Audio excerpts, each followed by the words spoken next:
in later portions, probably about the hour and a half, hour 45-minute mark, in last week's conference,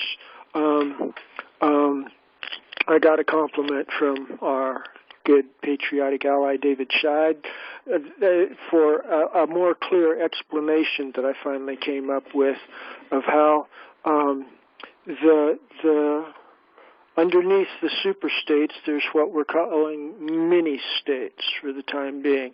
And so when we assemble a supreme jury for the United States of America, and we just cherry-pick people that we think are responsible people that we get along with, that seem to us to have good reputations, and we recognize them as being delegates juris for each of the 12 superstates in our map on the web page. David did correctly point out that that's exactly what we're supposed to be against, because it's top-down authoritarianism assuming control. But I came up with the explanation that had been floating through my mind, and I think I've articulated it in text, but not verbally, at least not so clearly before. And I'd like to just kind of recapsulate that, and I do believe it's going to, I'm going to have a single video on it too here soon from the last one, and I'll do it again here. Maybe we'll do it twice. Is that when we fill a vacant office, like for the superstate of Florida and Georgia there, we can, it's a temporary thing. It's just so to prime the pump, so to speak.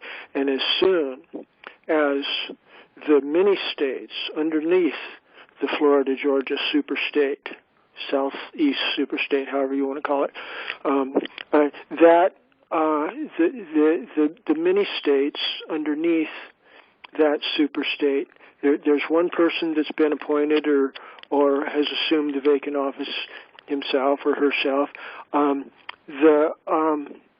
As soon as there starts coming in other people underneath, then there's a community there to make sure that the representative of the community is organically accountable to the community, to the Constituent Assembly.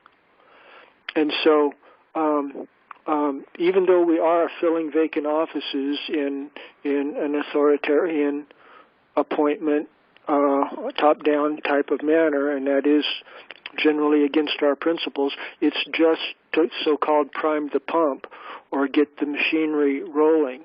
Once people see that there's things happening in their individual superstate, and they recognize the value of being a qualified elector participant in the process that's being developed, the consensus building process that's being developed for their superstate, then they can take motive and inspiration to go ahead and begin participating. And if they think the person that has gotten the appointment to lead that superstate in that manner is not the best spokesperson for their particular superstate, then they can hold a vote of confidence and subject the temporary leader. Everything is pro tem. It's organic. Everything is subject to immediate recall. They can hold a vote of confidence and ask the other person to step down, release his position of authority, and at the same time have votes of confidence on everybody in the smaller constituent assembly there, and whoever is gaining more level of confidence from the vote of the constituent assembly, it will be that person's chair to go ahead and move in and represent the entire superstate. So I kind of wanted to review that because I realized after David pointed it out to me that's the organic process right there. That's where it starts getting it. That's where it gets its legitimacy, is from the consent of the governed. The people are approving for it. So Anyway, we'll just take a moment here on item 2 to talk to superstates, but I should yield here. Comments, questions, anybody? This is David. I might as well just, since you've kind of gave me some credit for having brought that up, that to me legitimizes what it is that you've been talking about. It's a dynamic process. It's not a